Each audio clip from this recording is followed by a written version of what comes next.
नमस्ते बच्चों। आज हमारे क्लास में पाठ 12 सरदार पटेल पाठ का अभ्यास देखेंगे। ठीक है बच्चों, पहले हम ये पाठ का शब्दार्थ और पर्यायवाची शब्द दोनों को देखेंगे। स्कूल, स्कूल का मतलब विद्यालय। स्कूल का मतलब क्या? विद्यालय। स्कूल विद्यालय, विद्यालय। कोशिश, कोशिश का मतलब एफर्ट। कोशिश का मतलब क्या? एफर्ट, प्रयत्न। कोशिश के लिए पर्यायवाची शब्द शब्दार्थ क्या आएगा? प्रयत्न भी लिख सकता, प्रयास भी लिख सकता, दोनों भी करेक्ट है। प्रयत्न या प्रयास दोनों भी करेक्ट है। कोशिश, प्रयत्न। प्रयत्न, प्रयत्न का मतलब क्या? एफर्ट, प्रयत्न, प्रयत्न। ओके, नेक्स्ट खून। खून का मतलब रक्त। खून का मतलब क्या? रक्त, रक्त, ब्लड।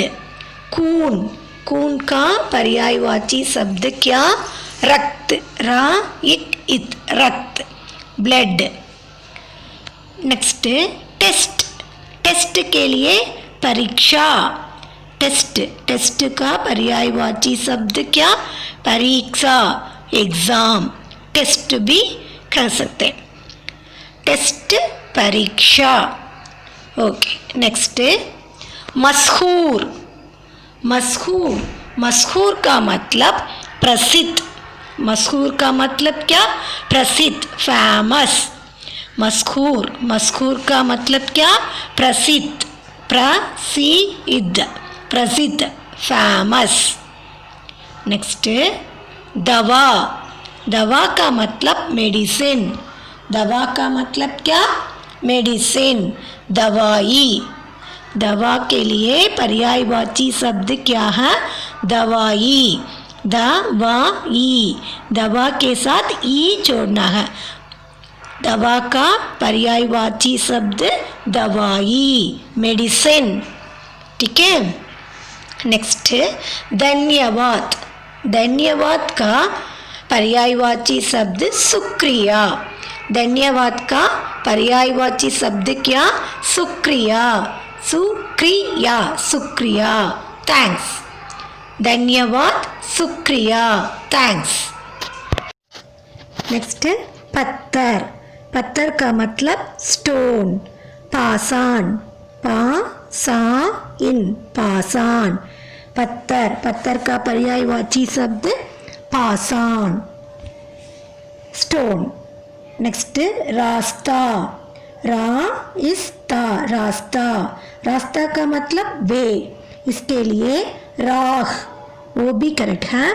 पद, वो भी करेक्ट है। मार्ग, ये भी करेक्ट है।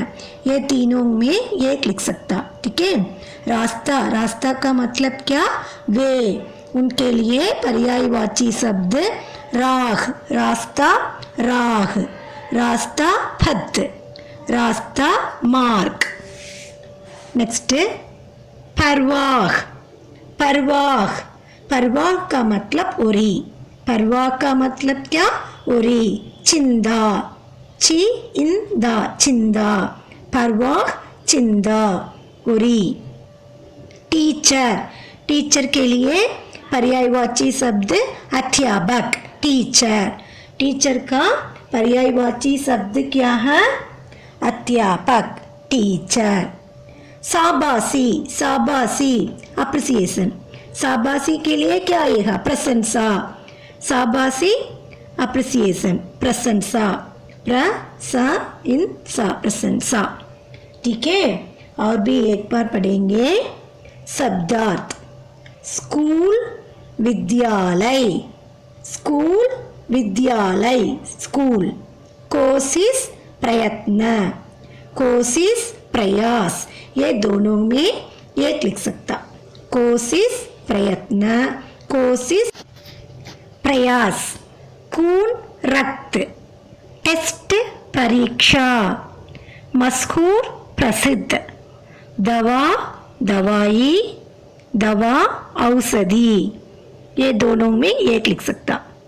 धन्यवाद शुक्रिया, पत्थर पाषाण, रास्ता राह, परवाह चिंदा, टीचर अध्यापक, शाबाशी प्रशंसा। ठीक है। नेक्स्ट रोमन, दिए गए वाक्यों में सही या गलत का निशान लगाइए। टिक और cross against the given sentences. दिए गए वाक्यों में से सही या गलत का निशान लगाइए। फर्स्ट वन, ये वाक्य को आप पढ़िए। एक दिन वल्लभ दोस्तों के साथ बाजार जा रहा था। ये ही वाक्य है। ये वाक्य को और भी पढ़ो। एक दिन वल्लभ दोस्तों के साथ बाजार जा रहा था। ये वाक्य सही या गलत है? आप बताइए, एक दिन वल्लभ कहाँ जा रहा था? आप बोलिए। हाँ, करेक्ट। एक दिन वल्लभ दोस्तों के साथ स्कूल जा रहा था। Isn't it? पर इधर ये वाक्य में क्या दिया है? एक दिन वल्लभ दोस्तों के साथ बाजार जा रहा था। अब बोलिए, ये वाक्य सही या गलत है? हाँ, ये वाक्य गलत है। ये वाक्य गलत है। नेक्स्ट है, पत्थर बहुत बड़ा था, इसलिए वल्लभ को हटाने में बहुत परेशानी हो रही थी। ये वाक्य को आप पढ़िए। पत्थर बहुत बड़ा था, the stone was very big, इसलिए वल्लभ को हटाने में बहुत परेशानी हो रही थी। So there was a lot of difficulty in removing. ये वाक्य सही या गलत है? आप बोलिए। वो पत्थर कैसे थे? वो पत्थर बहुत बड़ा था, वो करेक्ट है। इसलिए वल्लभ से वो पत्थर को इसी से नहीं हटा सकता। वो वल्लभ को उस पत्थर को हटाने में बहुत परेशानी ही रही थी। ये वाक्य सही या गलत है? आप बोलिए। हाँ, ये वाक्य सही ही है। ये वाक्य सही ही है। तीसरा प्रश्न, अब सड़क के बीच में ही पत्थर को छोड़कर चला गया। ये वाक्य को आप पढ़िए। वल्लभ सड़क के बीच में ही पत्थर को छोड़कर चला गया। Vallabh left the stone in the middle of the road. Vallabh left the stone in the middle of the road. ये वाक्य सही या गलत? आप बोलिए। वल्लभ वो पत्थर को हटाकर चला गया या वो पत्थर को वो सड़क के बीच में ही छोड़कर चला गया? आप बोलिए। हाँ, करेक्ट। वल्लभ वो पत्थर को हटाकर ही चला गया। सड़क के बीच में से वो पत्थर को अकेले ही हटाकर चला गया। इसलिए ये वाक्य क्या है? गलत है। ये वाक्य वल्लभ सड़क के बीच में ही पत्थर छोड़कर चला गया, ये वाक्य गलत ही है। ठीक है बच्चों, सही या गलत को और भी एक बार पढ़िए। फर्स्ट वन, एक दिन वल्लभ दोस्तों के साथ बाजार जा रहा था, ये वाक्य गलत है। सेकेंड वन, पत्थर बहुत बड़ा था इसलिए वल्लभ को हटाने में बहुत परेशानी हो रही थी। ये वाक्य सही है। तीसरा, वल्लभ सड़क के बीच में ही पत्थर छोड़कर चला गया। ये वाक्य गलत है। ठीक है बच्चों, नेक्स्ट रोमन कोष्टक में दिए गए शब्दों की सहायता से खाली जगह भरिए। Fill in the blanks with the help of the words given in brackets. कोष्टक में दिए गए शब्दों की सहायता से खाली जगह भरिए। Fill in the blanks with the help of the words given in brackets. ठीक है, फर्स्ट वन, वल्लभ के डैश में चोट लगने के कारण खून निकलने लगा। और भी एक बार पढ़िए। वल्लभ के डैश में चोट लगने के कारण खून निकलने लगा। वल्लभ को कहाँ चोट लग गया? उसके पैर में या हाथ में। पैर का मतलब लेग, हाथ का मतलब hand. Vallabh started bleeding due to injury to his leg or hand. Vallabh started bleeding due to injury to his leg or hand. हाँ करेक्ट, लेग। वो करेक्ट आंसर क्या है? पैर में। वल्लभ के पैर में चोट लगने के कारण खून निकलने लगा। पैर हाथ दोनों में क्या आएगा? पैर ही सही है। दूसरा, वल्लभ के दोस्तों ने सारी डैश टीचर को बधाई। वल्लभ के दोस्तों ने सारी डैश टीचर को बधाई। क्या आएगा? कहानी, घटना। कहानी का मतलब स्टोरी, घटना का मतलब incident. Vallabh's friends told the teacher the whole dash about the incident or about the story. Vallabh's friends told the teacher. Which one told the teacher? Vallabh's friends told about which one? About incident, all the incident, or about one story. Which is the correct answer? कहानी आएगा या घटना? आप बोलिए। घटना, वो ही correct है। घटना का मतलब incident. Vallabh's friends told the teacher the whole incident. वो ही करेक्ट है। बच्चों और भी एक बार पढ़िए। वल्लभ के पैर में चोट लगने के कारण खून निकलने लगा। वल्लभ के पैर में चोट लगने के कारण खून निकलने लगा। नेक्स्ट वन, वल्लभ के दोस्तों ने सारी घटना टीचर को बताई। वल्लभ के दोस्तों ने सारी घटना टीचर को बताई। ओके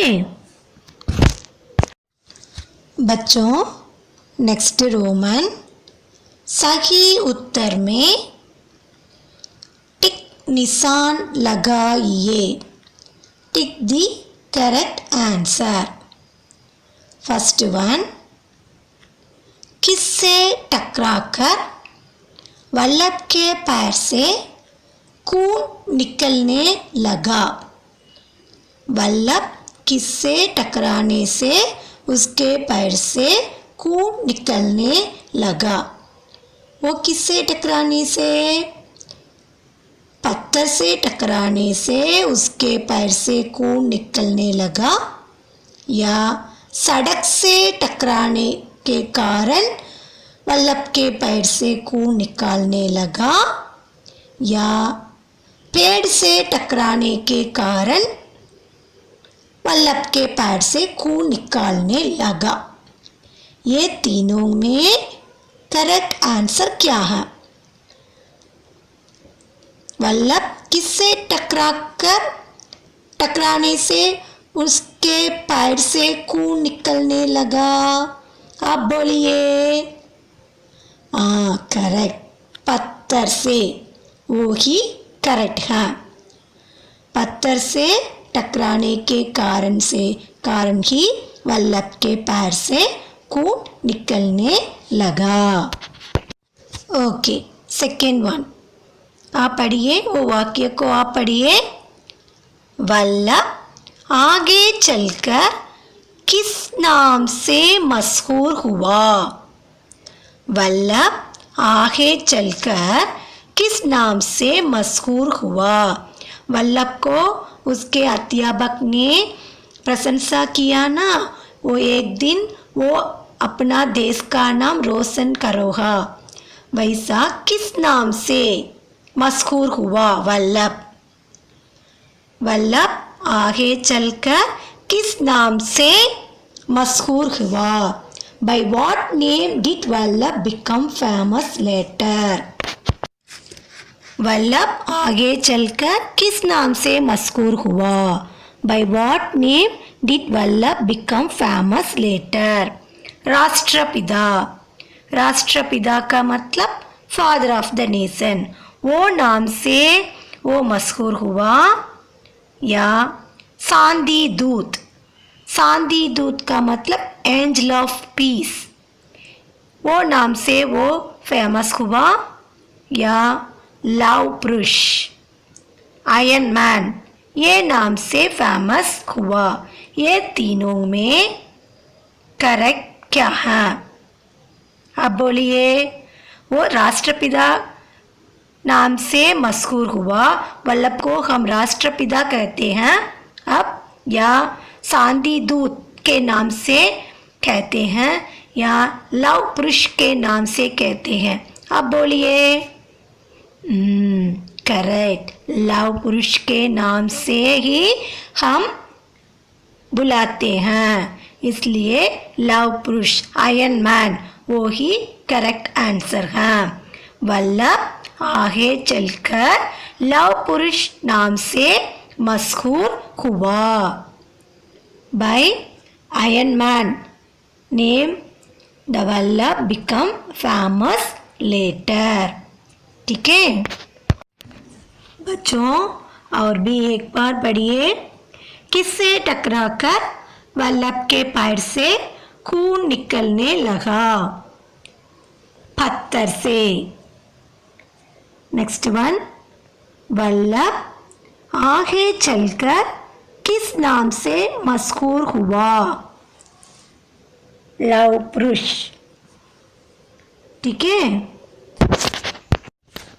बच्चों, नेक्स्ट रोमन। बोलते या लिखते समय कहीं कहीं रुकना पड़ता है, कभी थोड़ा कभी ज़्यादा। रुकने के लिए कुछ चिन्हों का प्रयोग किया जाता है, जिन्हें विराम चिन्ह कहते हैं।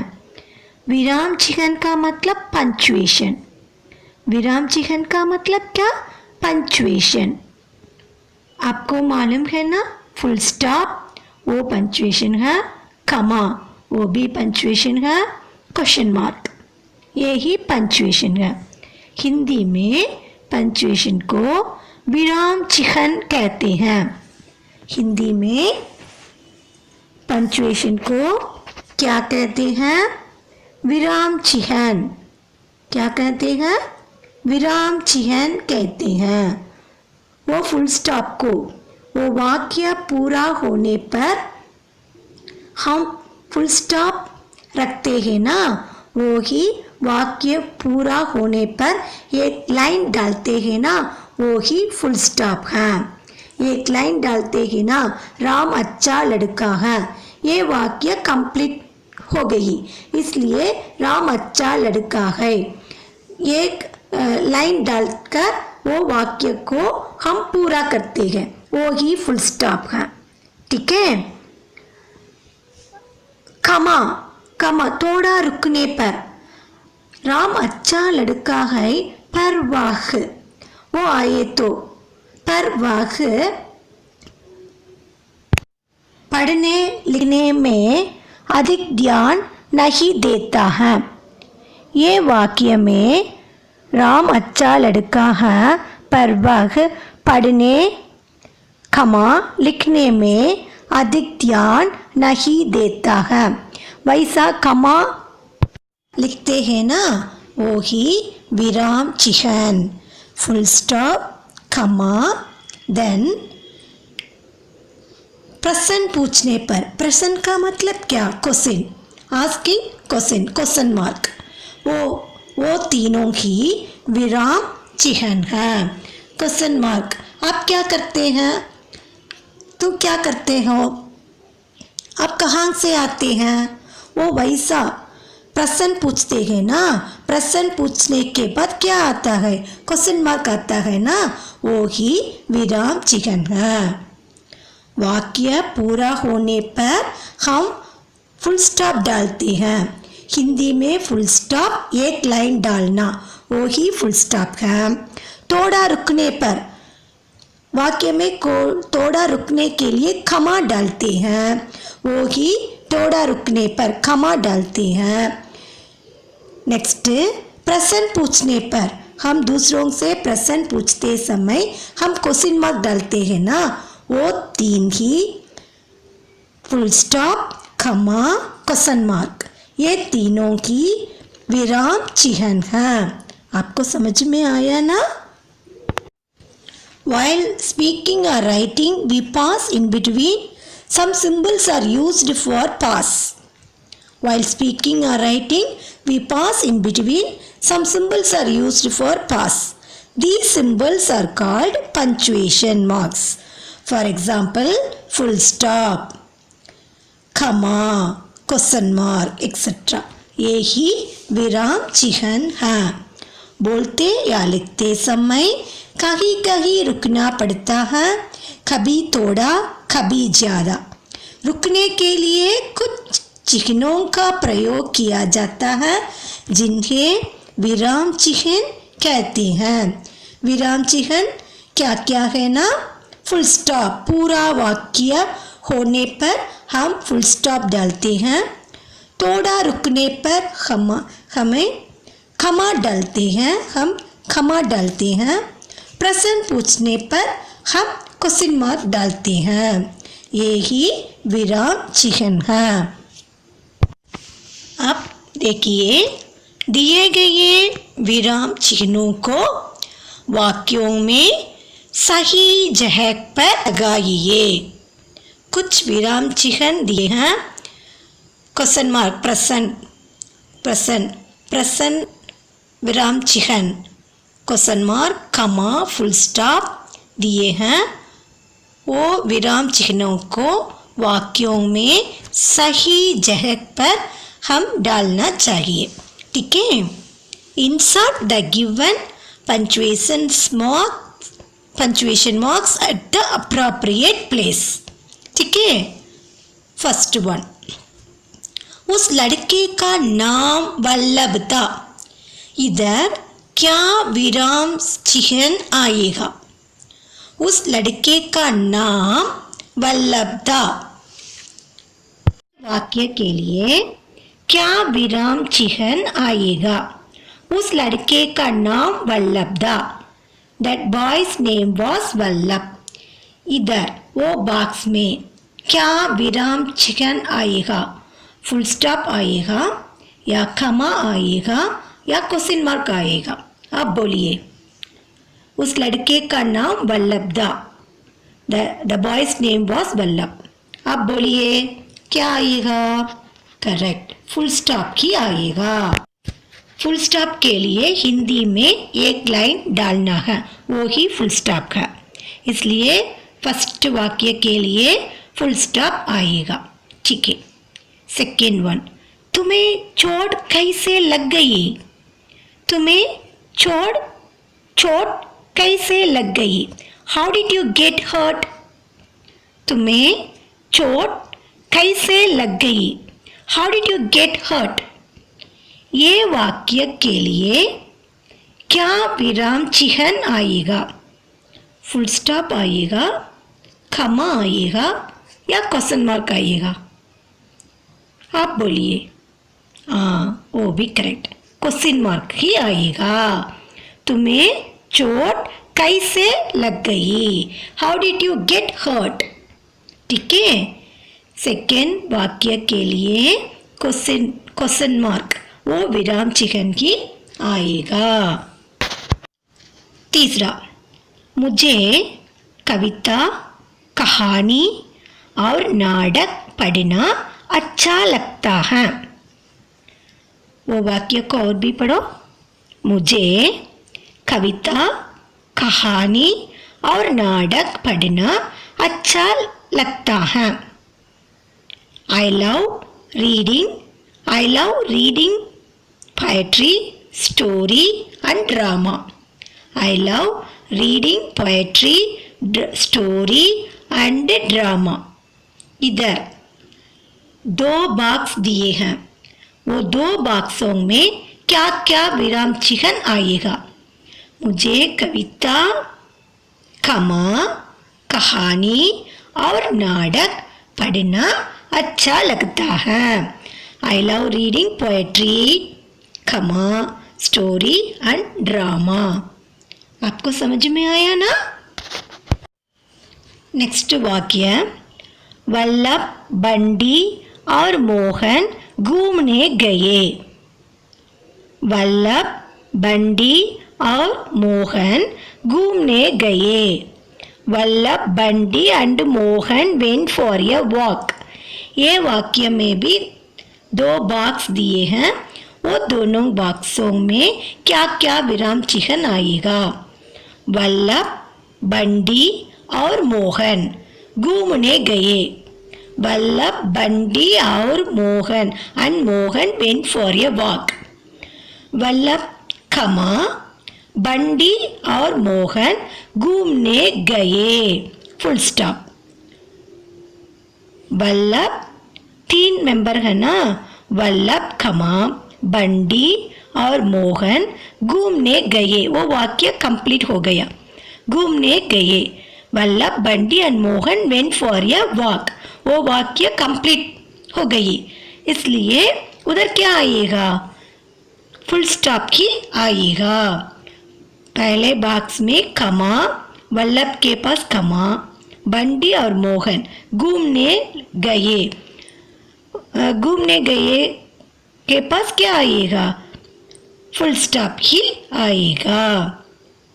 आपको समझ में आया? ठीक है बच्चों, और भी एक बार पढ़िए।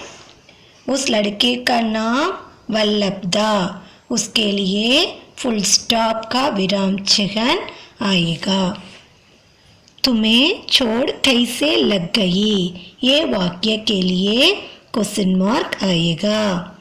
मुझे कविता, कहानी और नाटक पढ़ना अच्छा लगता है। इधर कविता के पास कमा आएगा, कहानी और नाटक पढ़ना अच्छा लगता है। वो वाक्य कंप्लीट होने के कारण फुल स्टॉप आएगा, इसलिए एक लाइन डालना चाहिए। नेक्स्ट, वल्लभ, बंटी और मोहन घूमने गए। वल्लभ के पास कमा, बंटी और मोहन घूमने गए, उसके पास फुल स्टॉप आएगा। ठीक है बच्चों, नेक्स्ट रोमन, नीचे लिखे शब्दों को सही लिंक से मिलान कीजिए। लिंक का मतलब क्या? जेंडर, आपको मालूम है। लिंक कितने प्रकार के होते हैं? 2 प्रकार के होते हैं। वो क्या क्या हैं? पुल्लिंग, स्त्रीलिंग। वो क्या क्या है? पुल्लिंग, स्त्रीलिंग। पुल्लिंग मैस्कुलिन, स्त्रीलिंग फेमिनिन। दादा, दादी, पापा, माता, बेटा, बेटी, वो तुम्हें मालूम है। ठीक है, अब इधर हम क्या देखते हैं ना, निर्जीव वस्तुओं के लिंक का पता, वो कैसे जानना। निर्जीव वस्तु का मतलब non living things. How do we put the non living things the gender form. निर्जीव वस्तुओं के लिंक का पता क्रिया तथा विशेषण के प्रयोग से लगाया जाता है। कैसे लगाया जाता है निर्जीव वस्तुओं का लिंक? निर्जीव वस्तुओं के लिंक का पता क्रिया तथा विशेषण के प्रयोग से लगाया जाता है। The gender of non-living things is known by the use of the verbs and adjectives. Okay. For example, मेरी कार तेज चल रही है। इसमें आने वाले कार का लिंक स्त्रीलिंग है, क्योंकि चल रही है वो स्त्रीलिंग के लिए आती है, इसलिए कार स्त्रीलिंग है। यह पंखा नया है। इसमें आने वाले पंखा पुल्लिंग है, क्योंकि नया पुल्लिंग में आता है, इसलिए पंखा पुल्लिंग है। ठीक है, वैसा हम क्या करना है ना, नीचे कुछ शब्दों दिए हैं, उन शब्दों का लिंक वो स्त्रीलिंग या पुल्लिंग हम पहचान करना चाहिए। क्या क्या शब्द दिए हैं ना, आप पढ़िए वो शब्दों को।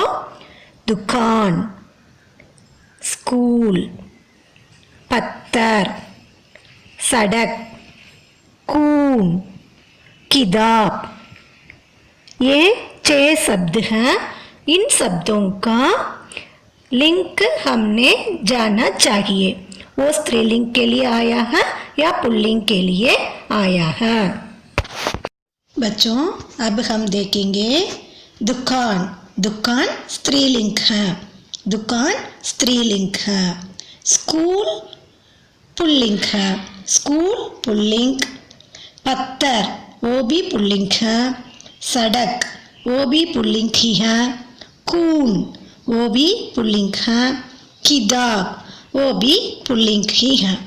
ठीक है, दुकान स्त्रीलिंग, स्कूल पुल्लिंग, पत्थर पुल्लिंग, सड़क पुल्लिंग, कून पुल्लिंग, किताब पुल्लिंग। स्त्रीलिंग का मतलब क्या? स्त्रीलिंग का मतलब फेमिनिन, पुल्लिंग का मतलब क्या? मैस्कुलिन। ठीक है, आपको समझ में आया ना? नेक्स्ट रोमन, नीचे लिखे शब्दों का वाक्यों में प्रयोग कीजिए। Make sentences using the following words. पत्थर, पत्थर ये शब्द के लिए आप क्या करना है ना, ये शब्द को उपयोग कर एक वाक्य लिखना चाहिए आप। पत्थर, पत्थर का मतलब क्या? स्टोन। यहाँ एक बड़ा पत्थर है, वहाँ एक पत्थर है, यह पत्थर बड़ा है। वैसा कोई सेंटेंस आपने लिखना चाहिए। ठीक है, नेक्स्ट भलाई। भलाई का मतलब, भलाई का मतलब क्या? भलाई का मतलब जेंटलनेस, गुडनेस। वो भलाई, भलाई भले व्यक्ति में भलाई का गुण होता है। भलाई, भलाई का मतलब क्या? Goodness, gentleness. भले व्यक्ति में भलाई का गुण होता है। The gentle person has a quality of gentleness. वैसा कोई भी वाक्य हम लिख सकता। ठीक है, दिए गए शब्द को उपयोग कर वो शब्द को हम वाक्य में लिखना चाहिए। पत्थर, पत्थर का मतलब स्टोन। यहाँ एक बड़ा पत्थर है। भलाई, भलाई का मतलब जेंटलनेस। भले व्यक्ति में भलाई का गुण होता है, वैसा लिखना है। ठीक है बच्चों, नेक्स्ट रोमन, नीचे दिए गए वाक्यों को पढ़िए तथा पूछे गए प्रश्नों के उत्तर बताइए. Read the sentences given below and answer the questions that follow. पहले वो पैराग्राफ को अच्छी तरह पढ़कर उसका अर्थ समझकर उसके बाद दिए गए प्रश्नों के उत्तर लिखना चाहिए. ठीक है.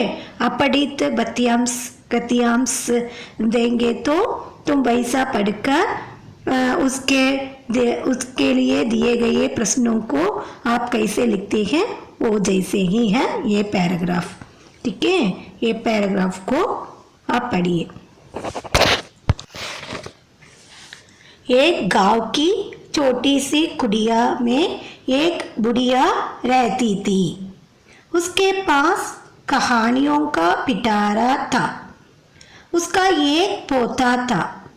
पोता रोज रात में सोने से पहले दादी से कहानी सुनता था. दादी रोज उसे तरह तरह की कहानियाँ सुनाती थी. बुढ़िया की कुटिया छोटी तो थी ही, उसकी छत भी कमजोर थी. उसमें कई छोटे छोटे छेद थे. पोता रोज रात को उन छेदों से आसमान में चमकते हुए तारे देखता था.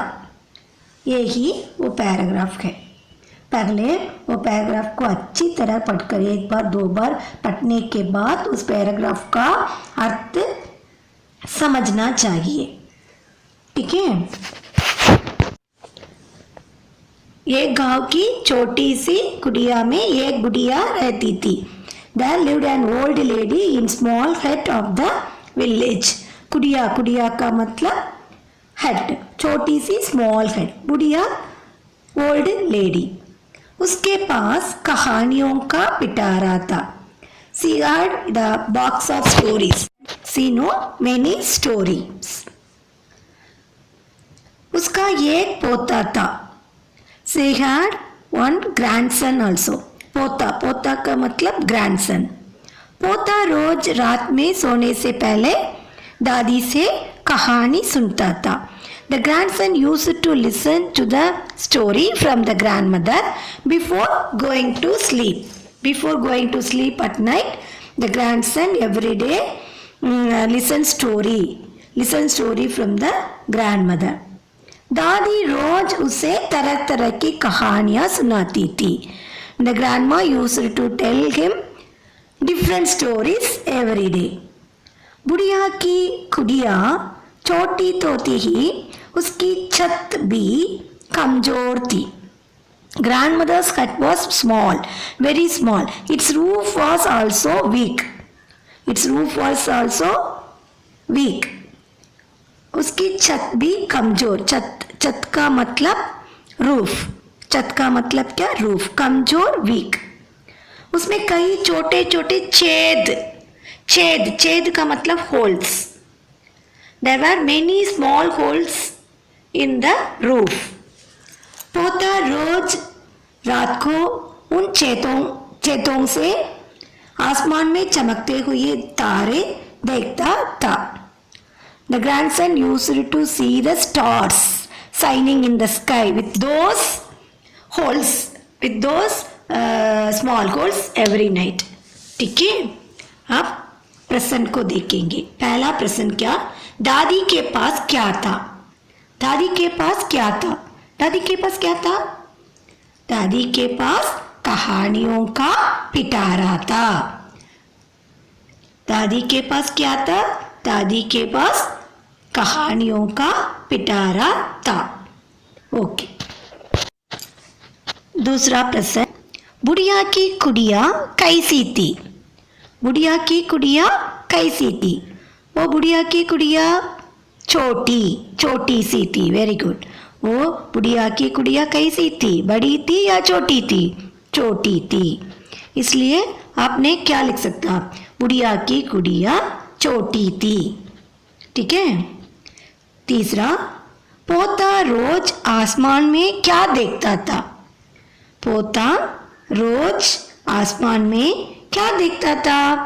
पोता रोज आसमान में तारे देखता था। क्या देखता था? चमकते हुए तारे देखता था। ठीक है बच्चों, ये सभी अभ्यास को अच्छी तरह पढ़िए और लिखिए। धन्यवाद बच्चों।